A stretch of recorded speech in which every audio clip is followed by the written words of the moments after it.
Good evening. Welcome to the April 10th meeting of the Moscow Planning and Zoning Commission. I'd like to begin with item 1 on the agenda, which is approval of the minutes from the meeting of March 27th. Are there any additions, corrections, deletions? Do I hear a move to approve? I'll make a motion to approve. Thank you, Dennis. Is there a second? Second. Thank you, Victoria. And all in favor? Aye. Victoria, Aye. Excuse me. Opposed? Okay. Abstentions. Yeah, go ahead. Item 2 is public comment. It's an opportunity for members of the public to speak to the commission regarding matters that aren't on our agenda tonight. Is anybody out there interested in talking to us? Okay, well. I would. Oh, you would? Okay, so what you need to do is go up. Public comment. Yes, yes. Go up to the podium and introduce This is my yourself. first rodeo. Okay, well, introduce yourself and give us your address, please. I'm Chuck Bond, 626 North Moore Street here in Moscow. I've been to the board a couple times previously to discuss an issue that I have that I feel the board, along with the city council, helped create. I guess I was hoping to hear something back, and I have not, so hence I am back again. And it concerns the parking issue that I have with identity. Just to update you folks on what has or has not been happening, it's still a disaster. Anytime I am down there, I am chasing people out, and most of them are from identity. Not all of them, but most of them are. If I spend any time down there at all, whether it's plowing snow, cleaning up leaves, whenever I am down there, I am chasing people out or catching people as they go over the bank to identity. Was it last Thursday? It was last Thursday. Could have been 2 Thursdays ago. Got a call about 10:30, 11 o'clock at night. No parking. And I had 2 girls call me almost at the same time. I was on my way down to try and take care of business. And I got down there and just got out of my pickup. And here came 4 people from identity, jumped in their rigs. How they knew I was there, it must have just been coincidence. And off they went. I had some rigs there that I had tagged at least once, if not twice, with a little flyer that says, please do not park here. This is a private permitted lot. And I don't like to have anybody towed right off the bat. By gosh, they were there again, some for a second, some for a third time. So I got a hold of Ben and said, Ben, I got some rigs I need you to come get. So he showed up, and of course they put their overheads on when they pull in to load up a rig or tow it away. And, oh my God, it was a mass exodus from identity again. Here came 4 people, I should say, as fast as they could. 3 of them jumped in their cars and got out before Ben could get them. The 4th one, it was too late. That car was taken. I don't know this to be true, but it's from somewhat reliable sources that currently identity is at about 60 to 70% occupancy. So we'll go with 70. If it were at 100% occupancy, that would equate to about another 100 tenants, which has the potential to be another 100 cars. Another 100 cars that I have to fight, I will need to have somebody in a little box sitting at the parking lot entrance 24/7. It will be an absolute disaster. Donald Trump is not the only one that wants a fence. Something has to be done. I played by the rules.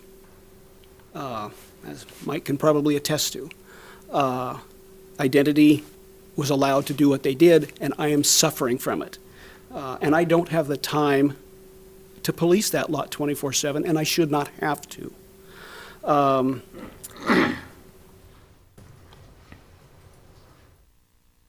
Not to insult anybody, but to make sure we're all on the same page. I'm not sure if you're familiar with who my ancestry is, but Lola Clyde is one of my grandmothers, and my mother is Isabel Bond. Now, I am not nearly as tenacious as either of those ladies, but I am my mother's son, and I will not let this go. So if I have not heard something, regardless of the answer, in the next couple of weeks, I'll come back, and at that point, I'll start moving, I guess, up the chain of command. That's not a threat. It's not a promise. It's just a fact.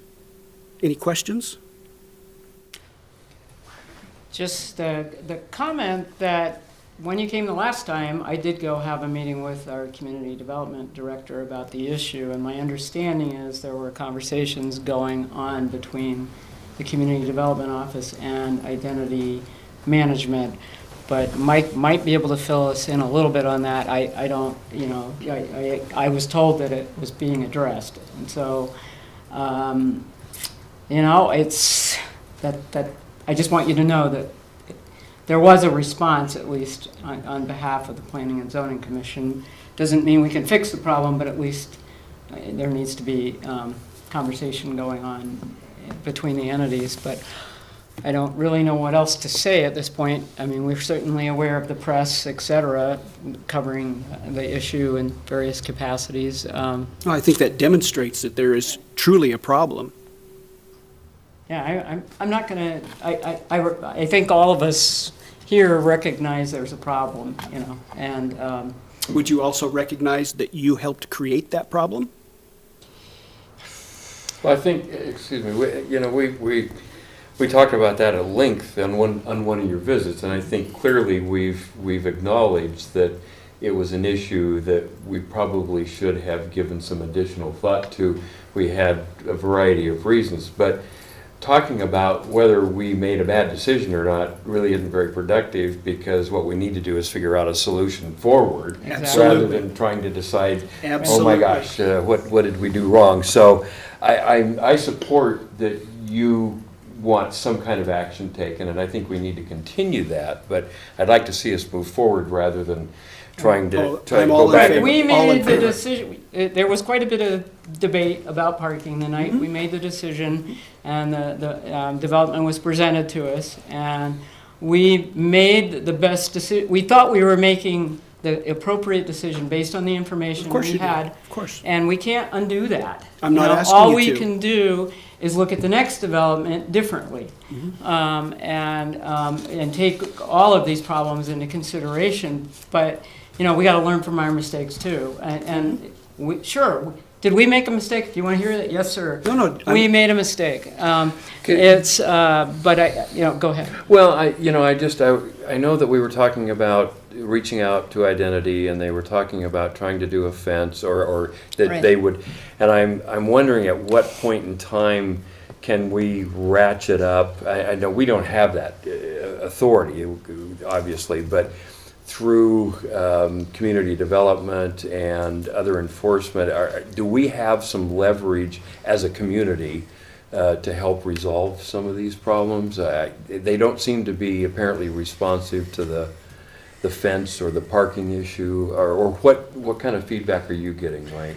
Well, I mean, as far as the fence, we've reached out to them multiple times. They had a couple representatives from Chicago that came to our office, and we talked to them, and they assured me that they were going to work with Mr. Bond to put up the fence. And then they don't. And obviously, it hasn't happened. And so it wasn't part of the PUD, so it's nothing that we can say that you have to do it. Okay. We could just keep on encouraging them to work with Mr. Bond to do that. But that's where we're at with the fence. As far as the management of the parking, I know there was a dog feces problem, and those are all things that we had talked with the management on, and I haven't heard any other complaints about the feces along the path, but the parking situation just continues to evolve, and we can just keep on them about managing that situation, but at the end of the day, the project's approved, and there's not a whole lot we can do as far as getting on them to manage their own tenants as part of those buildings. Right, and that was part of the package we were sold. I mean, was that the new millennial doesn't drive a car, and we will limit the number of cars in, car ownership, and that didn't happen, so And you the folk- next developer who comes in here and tells me the same thing, I'm going to say, prove it to me. At that point, I guess we. The next developer that comes in with a project similar to that, you will say no. I'll bet you money that you will say no, absolutely not. Well, by Based on right, past right, experience. well, we have to uphold what's in code and in law. And But right you- across the street in Legacy Crossing, by right, anybody who develops those properties has exactly the same right for the Mm-hmm. reduced parking. So it's not exactly like we're making the rules, we're trying to uphold them, but. In my it's- estimation, you didn't do a very good job of upholding the rules, because not long ago you stated we need to abide by the code, and that did not happen at this. And I don't mean to Well, it point was a out. planned unit development, so that's a little bit different. But I'm just saying that across the street, Legacy, the guidelines for Legacy Crossing allow a reduced parking. So it's, I shouldn't have said code, that was an error. There was an issue with the electric cars that they had committed to. Do you know Right. where they are with that? Yeah, those arrived a number They- of months ago. they They're right did. by the Pizza Hut building. Yeah, Okay. there are 2 electric cars there. Okay. And you folks can hound Identity all you want, and they can tell you whatever you want to hear, that they are doing the best job that they can to manage their parking. That's not the problem.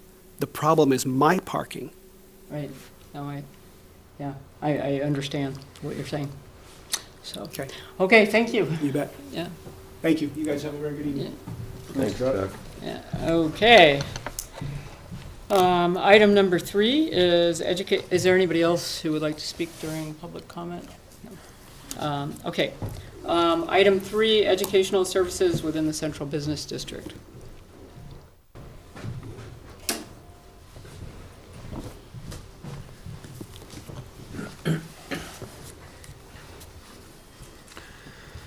So this is in regards to a survey that was put out fall of last year that coincided with our citizen survey. The council directed staff to come up with a survey for the Central Business District, and that pretty much started when we went through the use table update, so the major zoning code overhaul.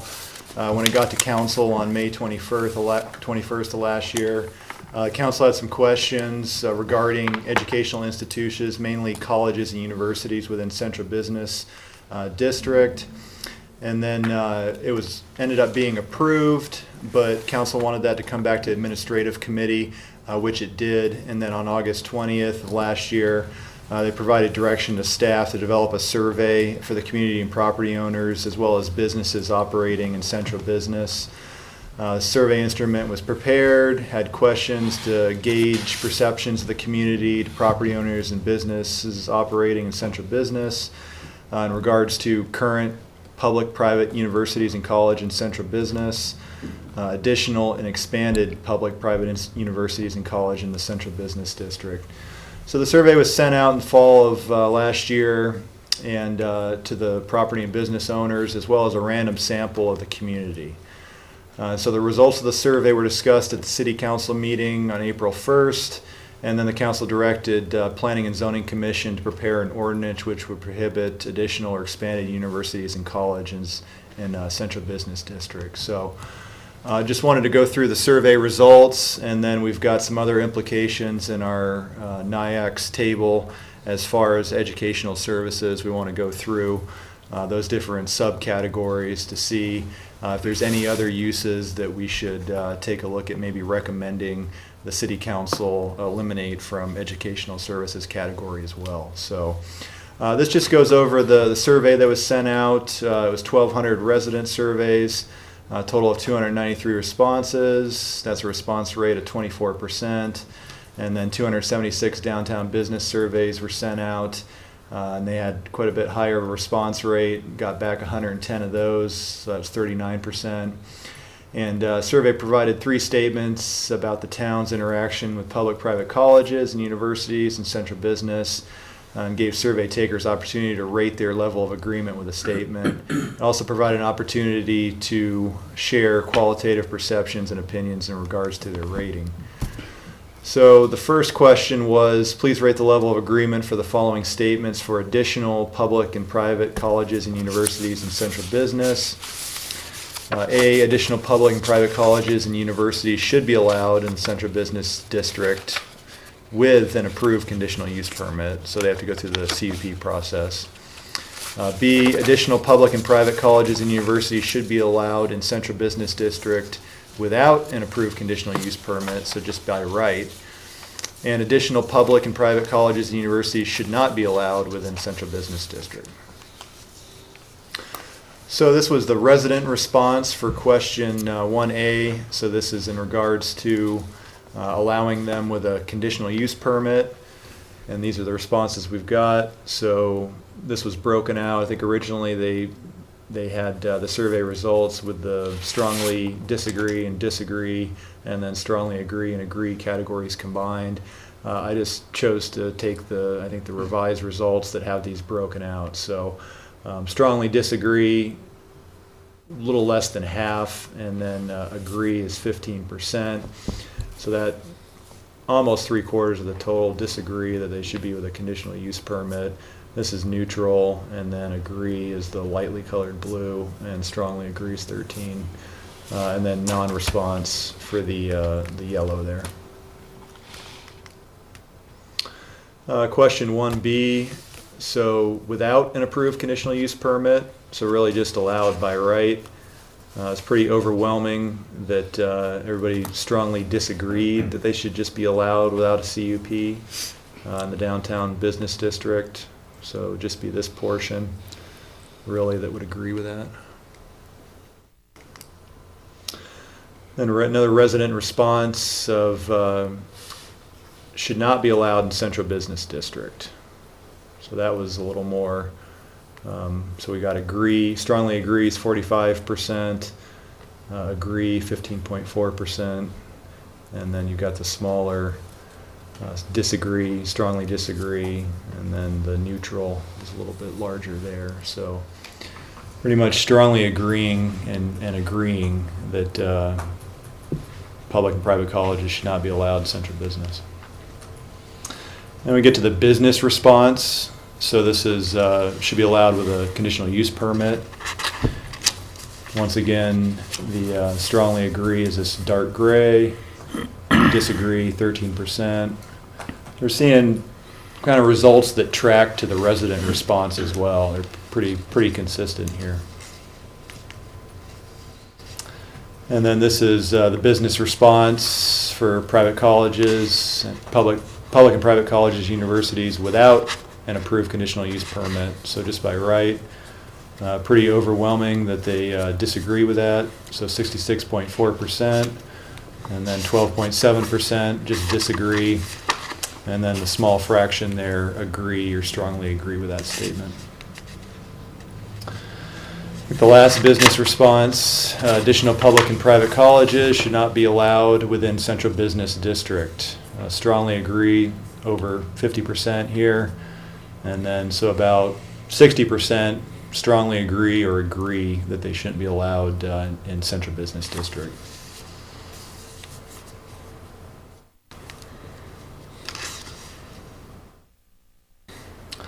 So then we had some open-ended questions. So do you believe the current public and private colleges and universities are a positive or negative feature downtown?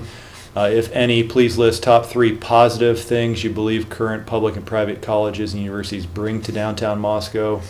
And then if any, please list the top 3 negative things that you believe current public and private colleges and universities bring to downtown Moscow.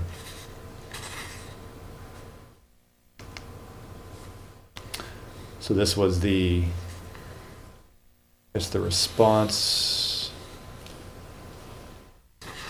the resident response, just to reiterate that. And then we've got positive resident comments. Looks like building renovation, the University of Idaho's WWAMI program is a positive. Economic growth for downtown is a positive. And then just bringing more people and students downtown is a positive as well. And then looking at the negative resident comments, State NSA Christchurch is a negative. Trouble parking with the traffic ended up being the highest negative. And then loss of tax revenue is also a negative, stated by residents. So the business response, positive or negative, we've got kind of divided. Some are positive, some are negative, so it's kind of split down the middle. But some of those positive business comments, economic growth ended up being the largest positive. Listed WWAMI again, then building renovation and more people. So pretty similar to the resident. And then the negative business comments, once again, NSA Christchurch are mentioned. And then trouble parking, traffic, and loss of tax revenue. So Results are fairly consistent across whether it's the residents or the businesses is kind of a good indication that it represents a lot of opinions within the community. And then survey question number 3, this refers to the expansion of current colleges or universities, would be a positive or negative feature in downtown Moscow. And then again, list the top 3 positive and the top 3 negative for universities downtown. So the resident response, so this is the expansion, would be a positive or negative. So you can see the large portion of the pie here is either somewhat negative or extremely negative. And then you've got about 23% that would say that it's a positive. Then looking at the positive resident comments, building renovation, whammy, economic growth, more people, students, and then negative, loses small business community to college, prevents future downtown business, NSA Christchurch, trouble parking, traffic, and the loss of tax revenue. Then the business response, positive or negative, feature in downtown. We've got, once again, pretty similar results. You've got larger portion of the pie is somewhat negative, extremely negative, and then you've got about 26-27% that is extremely positive or somewhat positive. And then the business owner comments for positive, whammies mentioned, building renovation, economic growth, more people as students. So pretty consistent. And then the negative, loses small business community to college, prevents future downtown business. NSA is mentioned again. Trouble parking traffic is typically the highest negative. And then the loss of tax revenue is there as well. So just to reiterate, April 1st, Council discussed the survey at the regular City Council meeting, directed P&Z to review the survey results, prepare a code amendment, and then we've got college and universities are included within the NIAX category 611, which is educational services. So if you look at our use table here, you can see under public institutional uses, educational services is here, 611. And then these are all the locations and all the zones where it's currently allowed. So if you go up to central business zone, go down to educational services, just a conditional use permit. So we'll have to take a look at, so this is the NIAX categories under educational services. And so it's fairly clear, we've got junior colleges, universities, and professional schools that are really the intent of the council to eliminate from central business as a CUP. But we've also got elementary and secondary schools that I would just assume that you would probably eliminate as well as a use downtown. So we didn't really go through the breakdown, but I think everybody knows elementary and secondary schools, junior colleges, and then colleges, university, and professional schools. So we can just go through the subcategories of all these, so business schools and computer and management training. The first one here, business and secretarial schools underneath that category. So primarily engaged in offering courses in office procedures, secretarial, stenographic skills, may offer courses in basic office skills such as word processing. So more of a technical receptionist type school, and it gives kind of examples, business colleges or schools not offering academic degrees, businesses, schools not offering academic degrees, court reporting schools, businesses not offering academic degrees, and secretarial schools. And the next one is computer training. It's mainly, not receiving degrees, just going to get some workforce computer training from an institution that provides that type of training. Professional and management development training. A lot of these are such specific categories that it's likely that we're not going to get any of these types of uses, but we certainly could. But business school, didn't we? I think so. Yeah. We did what? We used to have a business school. Oh. I think so. So this is professional management development training, just offers short duration courses and seminars on management, professional development, so mainly career development. So, for example, suppose there's a business that's a consulting business. It's basically mostly an office use downtown, but they offer courses at night for training. I mean, there's so many gray areas in these. They as part of that consulting, they'll offer a course in administration for some sort. It gets complicated where you just start to draw the line in some of these. And what do you think? Well, I don't really see any issue with a lot of these technical training type uses. Mm-hmm. You've got business secretarial. What would be your why don't you? Well, I mean, How I are might they- agree with you, but I'm just trying to figure out why. How are they different than any other uses that are getting conducted downtown that are just mainly offices? That maybe don't have any customer service. So DK Mullen's office, it takes up retail space on the ground floor. I mean, you don't have too many people walking in there. They're mainly And he'll have designing somebody for come in and everywhere teach a else. CAD class or something. I mean, Yeah. as an example. That's kind of where I was going, as a lot of businesses have that component in there, but that's not their primary And function. And I think a lot of those, usually we look at it as what's the primary function, and that's the use. So you have like Keeney Brothers Music that is primarily retail, but maybe upstairs they offer music lessons. Right. We would just say that the music lessons are really just an ancillary component to the retail business of a music shop. Okay.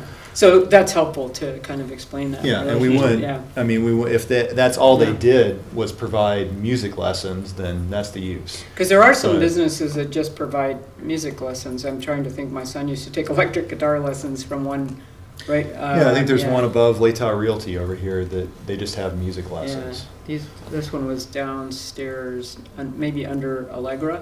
Yes. Yeah, and I don't know if they still do that, But most of those people are employed doing other things, and they give lessons for a few hours a day, so. Yeah. So, Yeah. I mean, it really just depends on whether or not it's Yeah. their primary Mhm. business or if it's just a subcomponent of their business that they do a fraction of the time that they, the other use that they do, so. It's also a subcomponent that enhances their business and their ability to do business and their Sure. ability to thrive. Sure. Right. So it's very business oriented. Right. Yeah, yeah. I mean, it's like, say the fly shop, the White Pine He Gear might Exchange. give you a fly I lesson. mean, every once in a while, he takes somebody out and teaches Yeah. them to Right. cast in Friendship Square. We're not going to say that that's a Right. instructional. Right. you That's know, not their business. primary It's not purpose, their yeah. primary component of their business. Okay. So.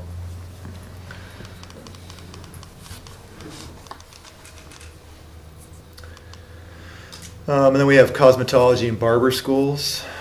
So barber schools, cosmetology. So this would kind of fall under Mr. Leon's. That's been downtown since the probably 70s. So it would fall under that. But you could have, other components of just retail businesses and kind of the customer service businesses that would do some of that as well. Flight training, probably not going to have that Maybe out at the downtown. airport. So, Burt Reynolds land a plane in Main Street. apprenticeship training, so this is mainly just the trades. Another unlikely that we're probably going to have, I mean, you have McCoy's downtown, but it's not that they're providing apprenticeship training, it's maybe on-the-job apprenticeship where they're conducting a plumbing business, and so likely that we're not going to see that, but it's still there. And then other technical and trade schools, and there's quite a few in there. Yeah, like massage, we used to have a massage Yeah, school, for example. that's one, Yeah. massage therapy instruction that we could likely have, and so oftentimes they just operate where they have more, much like a school, but then they have maybe once a month where it's open to the public, and they'll have massage therapy for a reduced price. Is typically the way that works. You have culinary schools, bartending schools. You know, once again, probably a lot of uses that we'll never see, but Well, like certainly the could. Ampersand has Yeah. night cooking classes, for example, but their primary business is retail. Is retail. But what would happen, for example, with Mr. Leon's? And so we eliminate that and then they wanted to move to a new location or slightly expand. So are we now prohibiting that? You would be Would we have the prohibiting it. potential of prohibiting that if we exclude that from? I mean, we got to be careful not to throw the baby out with the Right, and bathwater if you here. exclude So it, you are prohibiting it. Yeah, I mean, you know, I think what we would recommend doing is just to still keep it as a conditional, you know, educational services as a conditional use downtown, but exclude out certain categories. So right now, we'd maybe say we're going to exclude out, you know, 6111 elementary, secondary schools, 6112 junior colleges, and 6113 colleges, universities, and professional schools. Can you And then- define professional schools? I mean, that's broad, so can you define it? Because they're all professional, so can you provide it? I can. I'll have to pull up I can pull up the web browser and we can take a look at it. So, I'm going to show my ignorance here, but Legacy Crossing is considered part of the central business district, is it not? So what happens if we exclude this, and the University of Idaho decides that there's a new program that it could bring in and use some of that space down there that are we then putting ourselves into a situation where some expansion that could be positive is not allowable? And I know that doesn't solve the tax base issue. We still have that regardless. But Legacy Crossing's urban mixed commercial. so It's not central business, Okay, yeah. so we wouldn't Yeah. have that issue. You know, when I listened to council, I took the direction as so very specific on what they wanted us to do, but it's obviously a little bit more complex. Well, I met with Mike the next day and realized it's not so specific. I mean, that we have all these categories under asset. Yeah. So a professional school is pretty much business Yeah. administration, dental, law, medical type schools. So there you might have, and Gritman is in the central business district, there you might have medical school classes that need real people to be, you know, part of their learning experience in the hospital. So that's a place that probably needs to be thought about, for example, and Well, the And I- hospital itself is not central business district, though. yeah, I guess it's not, what, is it still in the? The Whammy Yeah. building is. Yeah, The hospital is not. okay. As far as medical students being in the hospital for Right. training, that's not central Okay. business district. So Whammy, if Whammy wanted to expand, they wouldn't be able to if we excluded, Correct. okay. That's good. Unless that property got rezoned to another designation.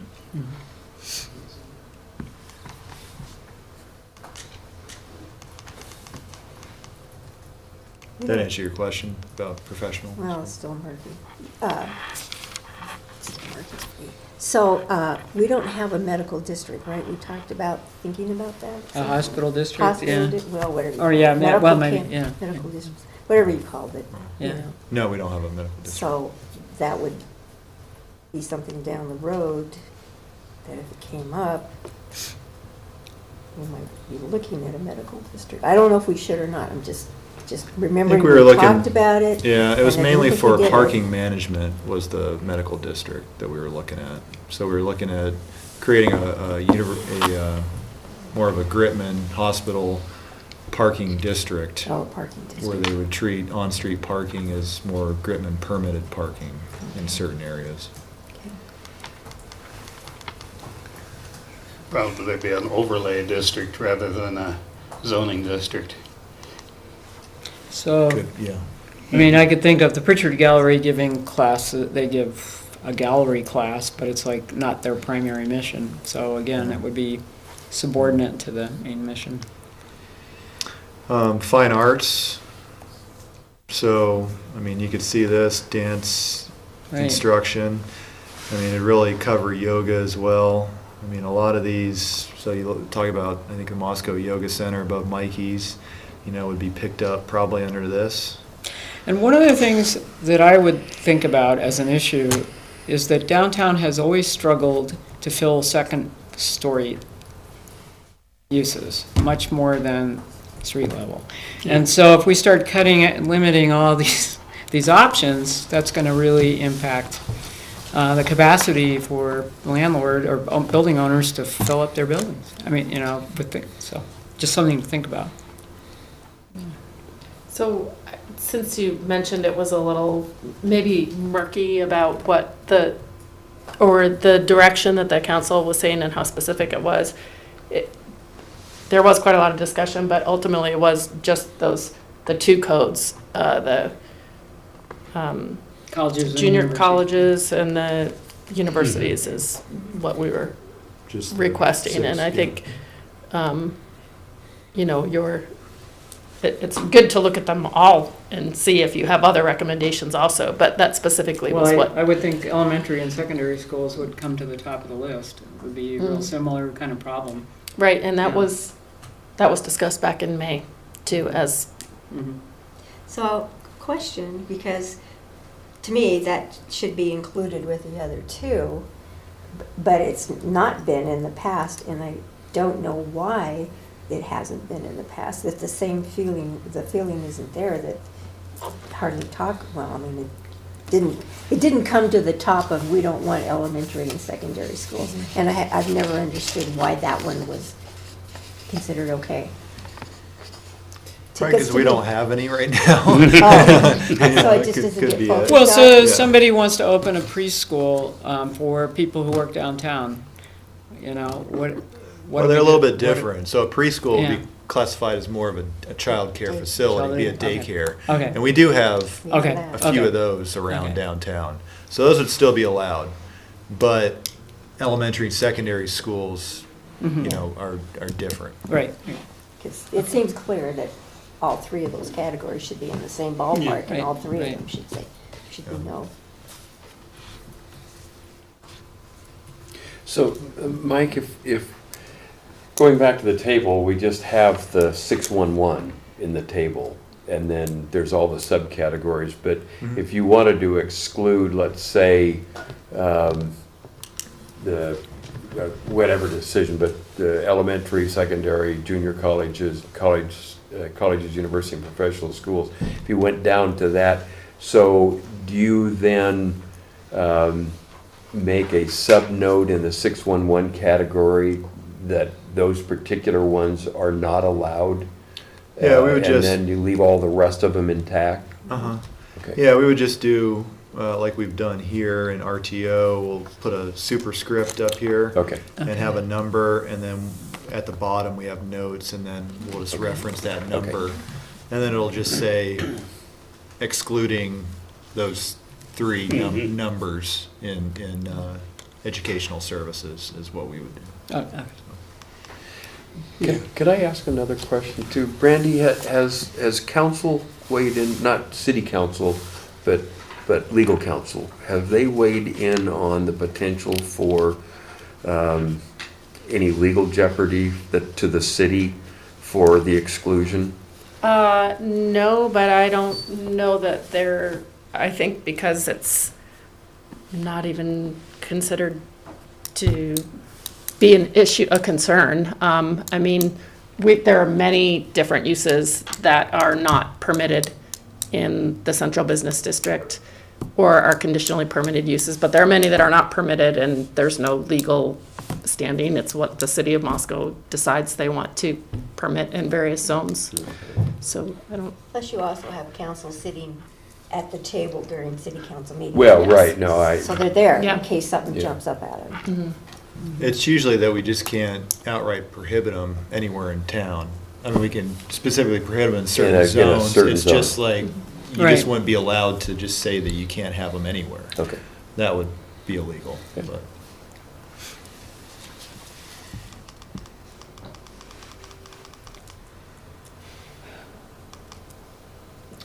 And then we've got sports recreation instruction. And so this is one that kind of caught us off guard because we have, and mainly in other zones, just because we have like karate instruction All right. and then gymnastics. So I think we had to run through a conditional use permit in motor business for Palouse Empire Gymnastics when they were going out to Rodeo Mall. So as part of this, we'll probably look at cleaning up a couple other things that got caught up in this as well. Not specifically for educational services, but for a couple other categories. Just as we've worked with the use table over the last year, there's been a few things that kind of caught our attention that maybe should be changed. So we'll probably just go over those next meeting and take a look at them. But yeah, you have a lot of this instruction, but you see these quite frequently, and so karate instruction, martial arts instruction, mainly other just type of gym, CrossFit. Yeah, yoga. Yeah. I mean, it's another one, yeah. Could be any of those, so. Yeah.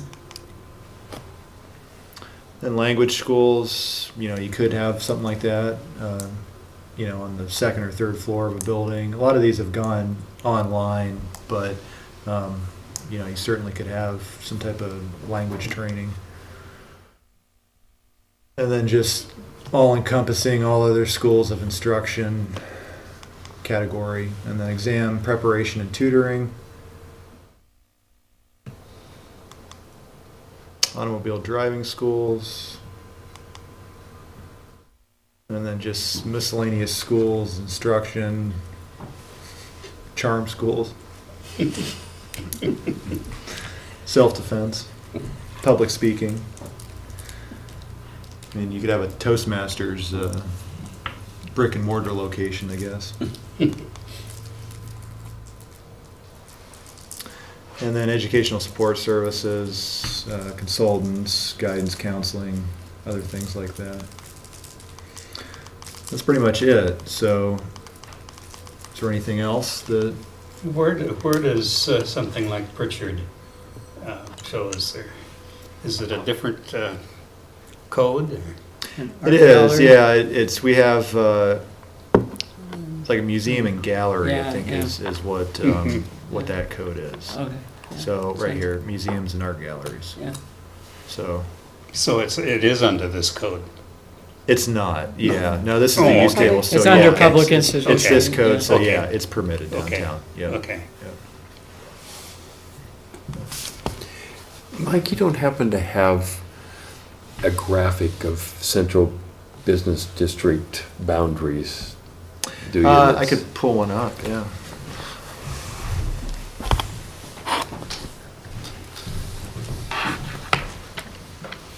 Good.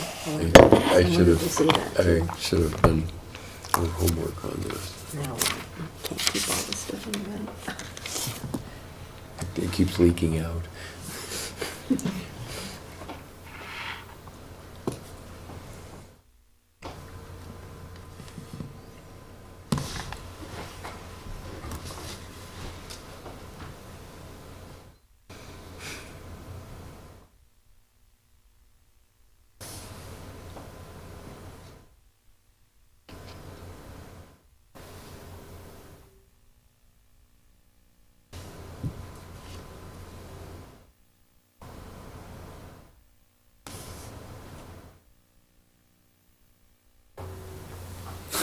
Won't focus, huh?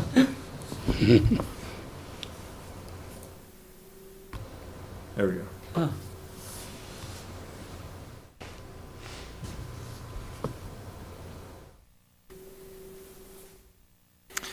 So it's this light green color.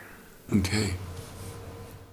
So we've got, yeah, some, I mean, there's a break, you know, it does cover, I mean, it's mainly bound by A Street to the north up here. Then it goes down Washington, jogs over, so it's right across from the library. It actually picks up the, St. Mark's Church, I believe.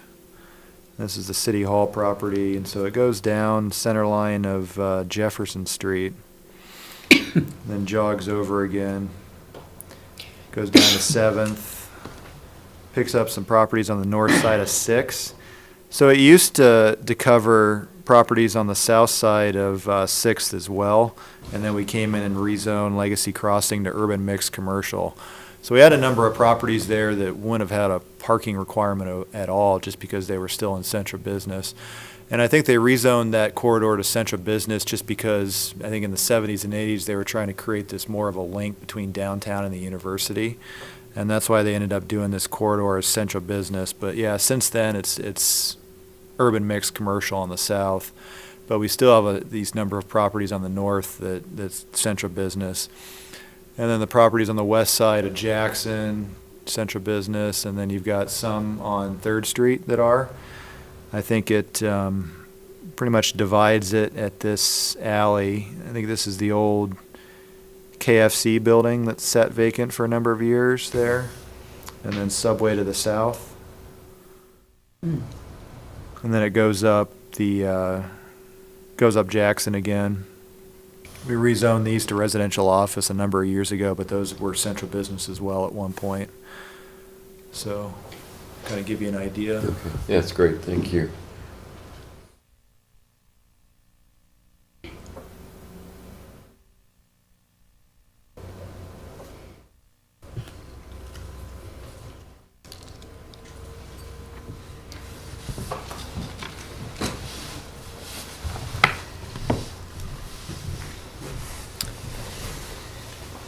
So what do you see us doing with all of these subcategories?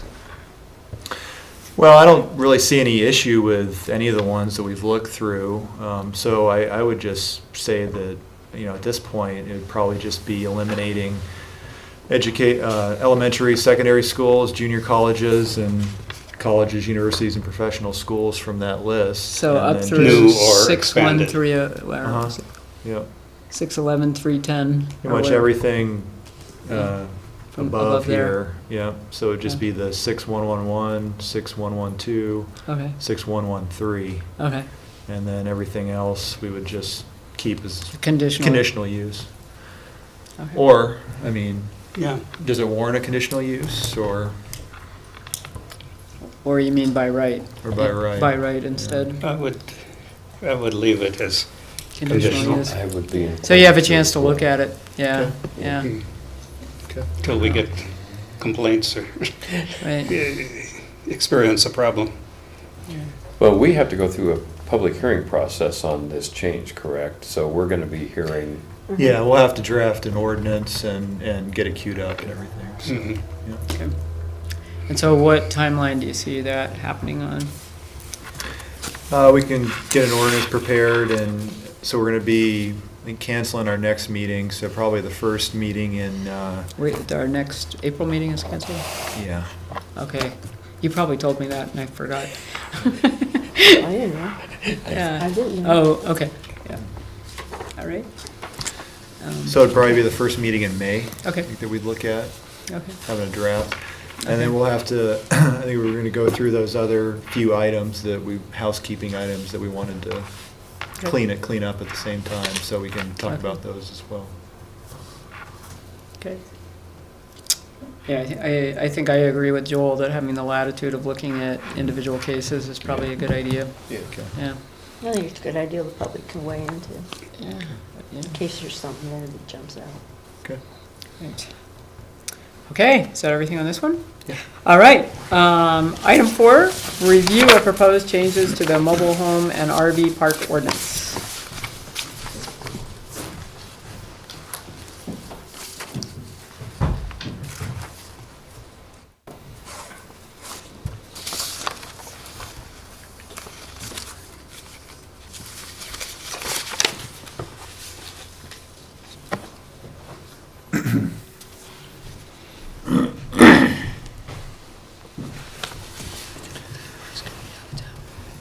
So this is just a follow-up to our discussion last time about allowing RVs pretty much year-round in RV parks and if they're approved through manufactured home parks.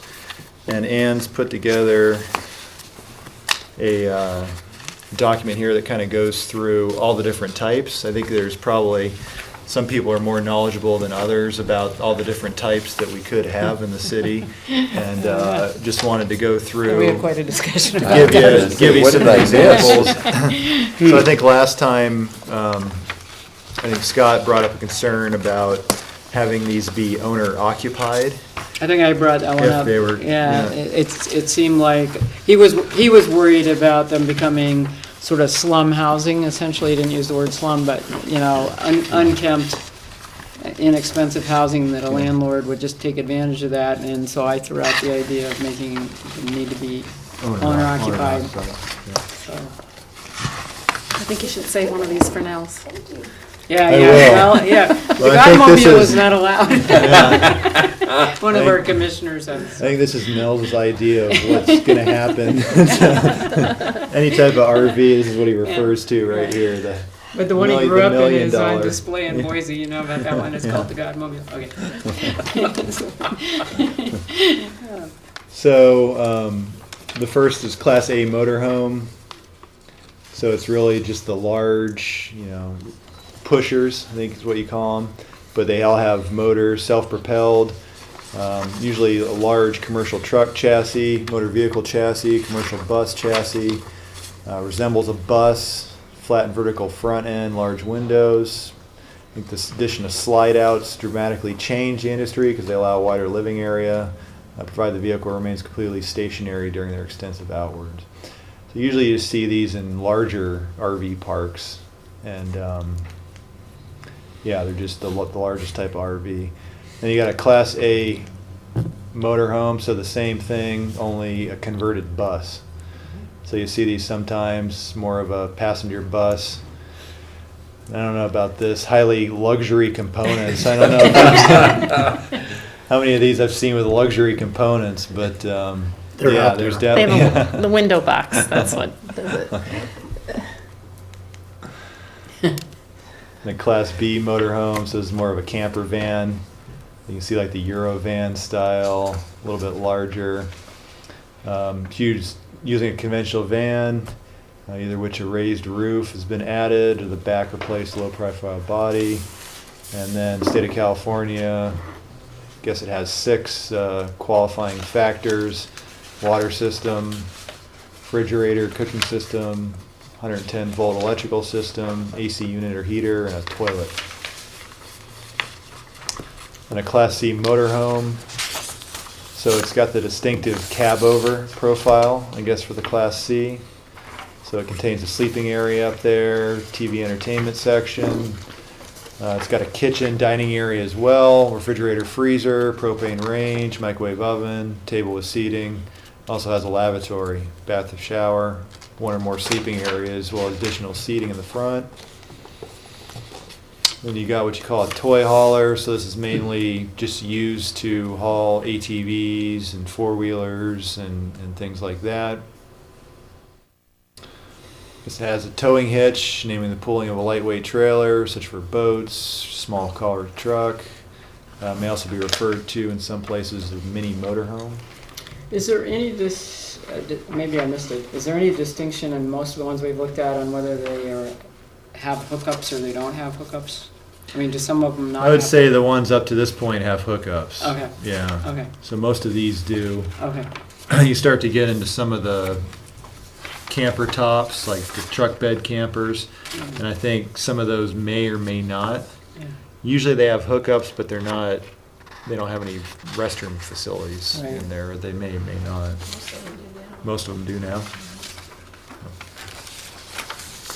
So this is a park model. So this is what a lot of people, assume that they can have in a manufactured home park because it's called a park model. But it's really just a larger travel trailer, 35, 40 feet long, designed for park camping only, easily be moved. A lot of times they'll refer to these as tiny homes. I think there's an outfit up in Hayden or Haley that has manufactures these and specifies, they look similar to this. It looks like more of a traveling home, but it's a park model RV. is what they are.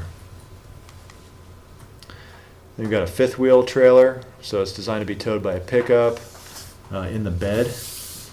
So it's got a special inbox hitch called a fifth wheel, usually over 40 feet, often pulled by semi-trucks. But you can range, I mean, they've really got a really large one, but they got really small ones too. Then the truck camper, so this fits in the bed of the truck, temporarily mounted, secured, favored by those who do not wish to own a motorhome or trailer for only part-time use when they need for a truck otherwise present. Most feature refrigerator, freezer, propane range oven, microwave oven, air conditioner, furnace, water heater, and lav with shower. Then the travel trailer, usually rigid sides, designed to be towed by a pickup, SUV, or minivan with a bumper frame hitch. Bumper pull travel trailers range from 16 feet to 37 feet long, and most are fully contained. So they run. Then you've got, could have older ones, may look like that. It was for sale.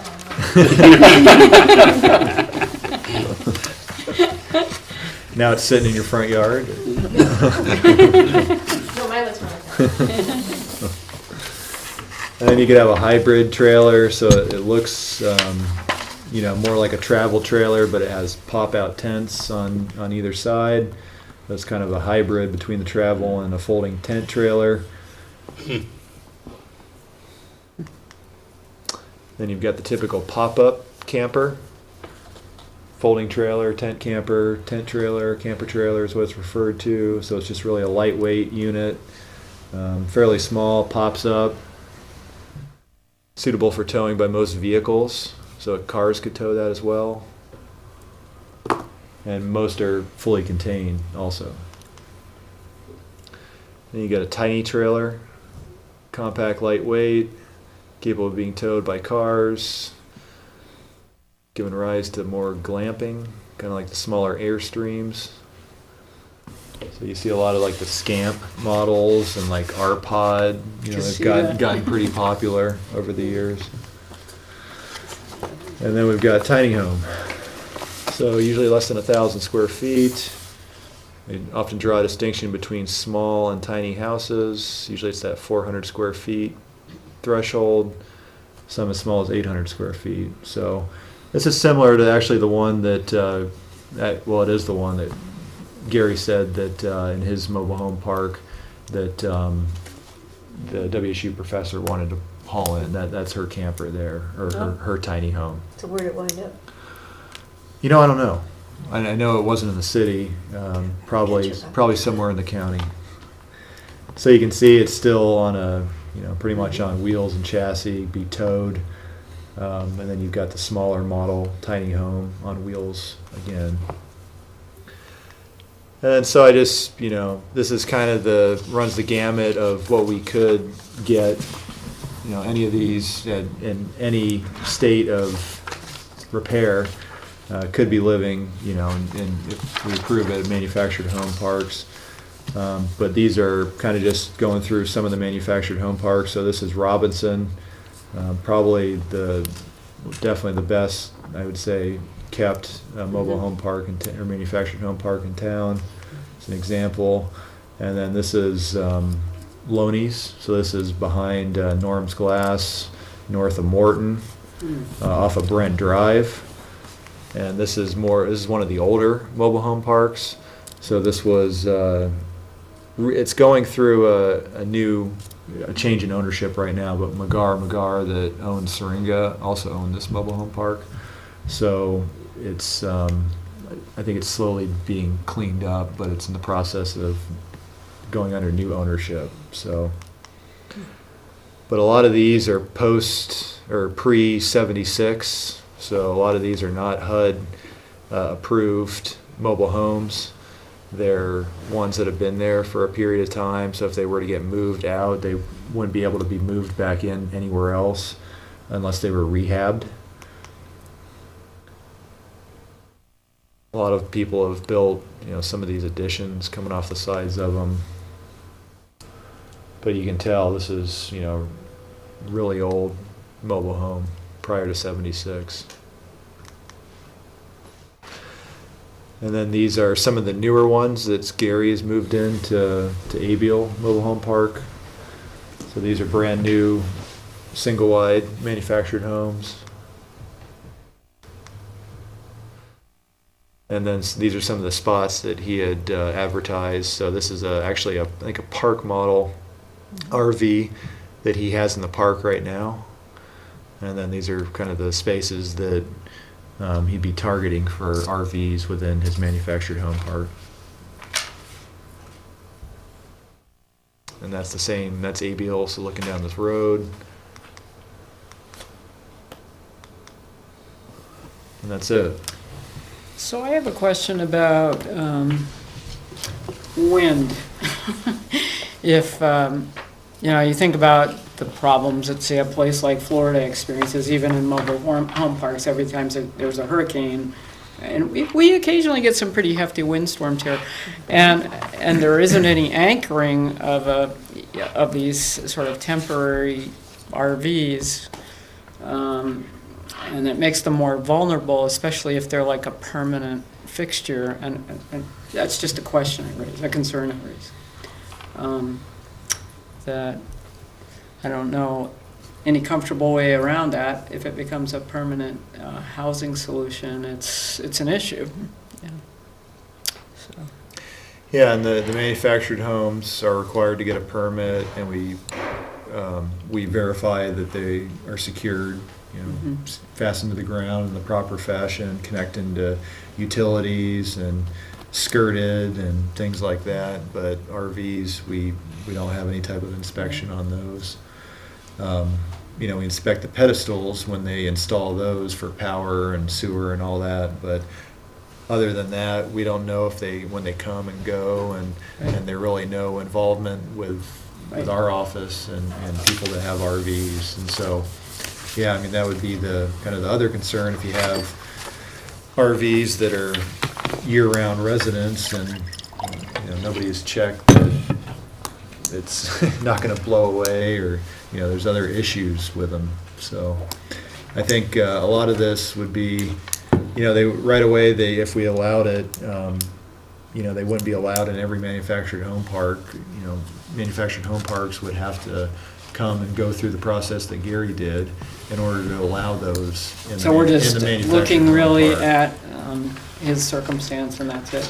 Well, it could be Yeah. other manufactured home parks, Yeah. if they wanted to start allowing Right. maybe more tiny homes. Right. I think the tiny homes looked a lot more like a manufactured home Yeah, they do. than a lot of the RVs do, but they're Right. declared RVs, a lot of them, if they're on wheels. So it does give them that option, another option.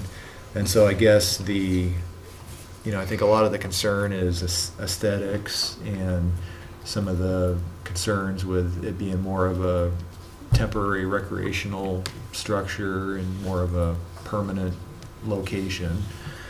And then having somebody that maybe just buys a bunch of these and tries to rent them out.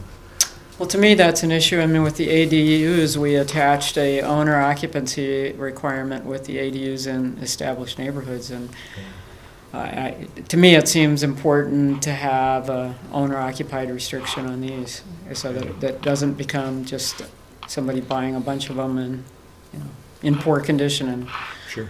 renting them out. I don't know how the rest of you feel. But. I think it's critical that it is. I want to see this pop up last February, this tent thing, somebody living there year round, snow conditions. Yeah. That would be, Frozen pipes is another issue when you don't have any insulation under, and the wind just blows right underneath, and Yeah. So I worry about what parameters we can put on them needing to be plugged into hookups unless they're there for just a very temporary amount of time, like a camping duration, so that we don't have a sanitation issue as well. That, to me, looks like it could be a very defined line. It has to have the ability to hook up to the services. There are campers, there are trailers that are self-contained and have all of this, but you gotta take it someplace Right. and dump it. We Right. don't want that. Right. So it has to be livable, I would think. It would have to be owner occupied. And I go by the little RV park there in Steptoe, where the construction workers live there year round, and you watch those people that put those RVs in there, they skirt them in the wintertime. Yeah. Yeah, And they have they're- these they're- temporary Yeah, more they're like- prepared to live Yeah. in them and that, and you would hope that whoever was doing that here locally would have the same common sense. Right. It won't always happen, absolutely, but it's gotta be livable and it's gotta have the ability to hook up so you don't have the sanitation issues, you don't have the situations where they're renting it out to somebody and it's an old junker that nobody should live in. I think those things should be cut and dried. As far as year-round living in a pop-up or an 8-foot camper on the back of a pickup, it's very, very impractical. But we service motorhomes and trailers that, we just had one in our shop here the other day, the guy's $575,000, 45 foot long, and him and his wife live in it year-round. Yeah. And so you're thinking, wow. You gotta be really careful when you work on those. But it's a very broad spectrum as this Shows. group of photos show. But I think it can be boiled down to some very concise, Right. it needs to be livable, it needs to be, Tied to infrastructure and, yeah, it needs to be able to be hooked up. I love the owner occupancy deal. Okay, My thoughts. okay. Yeah, I Everybody else? agree with all of that. I mean, I suppose the only hitch would be mom and dad buy one for their child going to the university or something like that. And I don't know, And technically, you'd still be owner right, occupied. right. Say dad transfer the Yeah, title into his right, name and right. away we go. Gotcha, okay, yeah. So, Yeah. Okay, well, I can see, I'll start working on trying to incorporate those items. okay. All right, any other points on that anybody wants to make? All right, moving on to item 5, subdivision code review. I apologize, I don't have anything for you today. We'll have to table this till next item. We're still trying to incorporate the cluster and traditional subdivision in our code, and it's taking a Great. little bit longer, Great, so. yeah. I think we're allowed to do this because it's not a public hearing. I suggest that people go, if you haven't already, familiarize yourself with some of the developments and that some of the densities. I did that the other day, whether I was legally allowed to or not, to look at Tiempo Commons and a Yeah. few other ones to really see what it really means. And I got a little less comfortable with some of the densities that are suggested by a few of the developments. They're pretty much not, I mean, well, I wasn't real impressed myself. Item 6, and that would be a continuing education suggestion. to go in the continuum. Item 6, Transportation Commission report. Joel, do you have anything to tell us? Transportation Commission will meet at this table, 4 to 6 tomorrow. Okay, The agenda, I think we'll probably spend a fair amount of time talking about proposed future topics, trying to come up with an agenda for topics, and if you've got some brilliant ideas, get them to me. I think there will also be some further discussion on the 3rd Street bike lane and how it may connect at the west end. Also discussion related to pedestrian crossings on near the intersection of Highway 8 and Highway 95. okay. And Mike Kite and I talked about, we're actually getting together to have coffee and just see how the two commissions might interface, just brainstorming some ideas. So we have that. So I'll be able to report back to next time, so. Great. Any other announcements? And we're not having a meeting Yeah, on the the only 24th? other announcement, I was gonna say that I'm gonna be gone for that meeting, and so I was gonna suggest that we, if everybody's all right with that, cancel that next Okay. meeting. That's fine. So I'm gonna bring it up, because I bring it up every time. I wanna know more about this workshop. And I was kinda counting on next time would be the time before it actually happens, that I'd hear more about it. Where participants will transition, well, I don't care about that. Explore your own community through disabilities, learn about available technical resources, how to make your community more walkable, and advocate for healthy changes. Community design, pedestrian signals, how they're timed, something about a walking audit, health and economic outcomes. You know, this came to us as an email to P&Z, so I promptly signed up, but I really don't know what it is, and I want to know more about it. Okay, yeah, I followed up with Sandra, and she was supposed to send you some more information on that, but as far as I know, she did. Well, I was on the computer today, I didn't see anything. Okay, all right. Do you remember who sent it to us? It might have been, well, I know I called. Bill had me send it initially. Did Yeah, you? there you I go. just want to look through my email and find it, because Yeah. I sort of lost And I track think of she it. was the contact, and Yeah. I, Okay. yeah, Sandra Collins. And she gave me the name of somebody that's connected to that. Long distance number, I'm not calling it, because I don't have any of those fancy plans. But, anyway, I'm not doing that. Okay. But, Yeah, I'll talk to Sandra tomorrow, and, I would just like to know, I don't want to walk into it being a total dummy and not having a clue what's going on, so. Okay. Any other announcements? Okay, meeting adjourned. Thank you. Super, thank you.